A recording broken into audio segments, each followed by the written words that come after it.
নমস্কার। আজকে আমার নিবেদন কবি দেবব্রত দত্তর লেখা ফার্স্ট বয়। খবর শুনে হেডমাস্টার এলেন পিছু পিছু। নিতাই, তুমি ফার্স্ট হয়েছো, হয়নি তো ভুল কিছু। 3টে বছর ধরে তুমি একই ক্লাসে আছো, লাস্ট বেঞ্চে বসে ঘুমাও, স্বপ্ন দেখে নাচো। এখন দেখি সকলকেই লাগিয়ে দিলে তাক।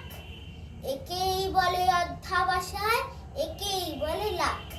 ছেলেরা সব শিক্ষা নাও, একটা কথা শোনো, ইচ্ছে থাকলে সবই হয়, সন্দেহ নেই কোনো। বছর শেষে পুরস্কার বিতরণের দিনে হেডমাস্টার পরিয়ে দিলেন ফুলের মালা কিনে। ফার্স্ট বয় শ্রী নিতাই ঘোষাল ফিচিক ফিচিক হাসে। আশা করি প্রতিবারই ফার্স্ট হবে সব ক্লাসে।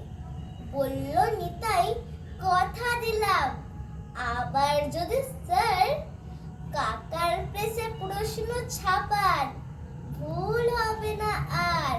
নমস্কার।